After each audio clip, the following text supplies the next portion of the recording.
您好，我是许佩文。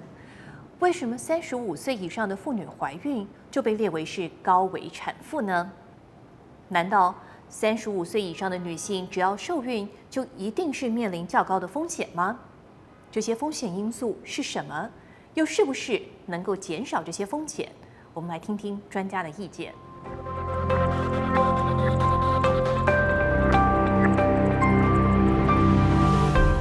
So age 35 is sort of seen as a mark for a couple of different reasons. One of them is from a high risk standpoint, that above the age of 35, we know the likelihood of having a chromosomal problem with the embryo, such as Down syndrome, where there's an extra copy of a chromosome 21, is more common than it is in women that are under the age of 35.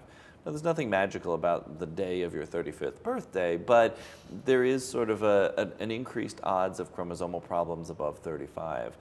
As a result, women who get pregnant after the age of 35 are recommended to undergo more genetic treatments, or testing rather, to identify those risks. With in vitro fertilization, you can identify chromosomal problems like Down syndrome in the embryos before doing the transfer. If one does go through that genetic testing before pregnancy, then the risk of the genetic anomalies is neutralized. Because, I think I'm one of the lucky ones. I had a child after I was 35. I didn't go through any of those testing. Sure. My child is perfectly happy and healthy. 35 is a higher risk than, say, 30, or definitely less than 30. But as you get closer to 40 and above, the risk does go up dramatically.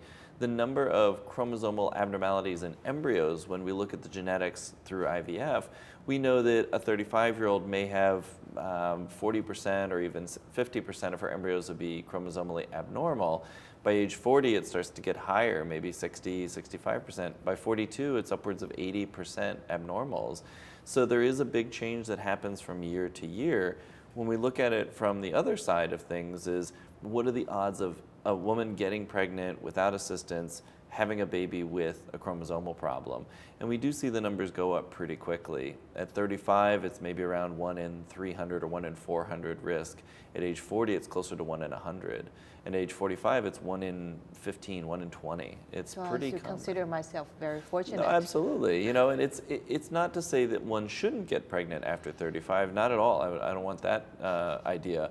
But when you are considering pregnancy and you're over the age of 35, it's reasonable to look at what options you have to reduce that risk.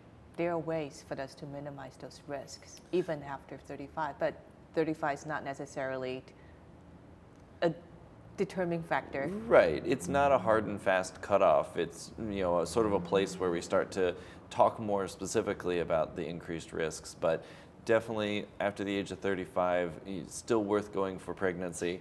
I would just say it's worth also addressing those genetic concerns. 年龄并不是定义高危产妇唯一的一个原因，35岁也只是一个参考值。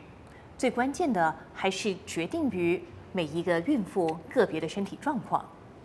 当然，你也可以选择不要立即回应时间的压力，选择用冻卵或者是冷冻胚胎的方式，把这个决定推迟到未来。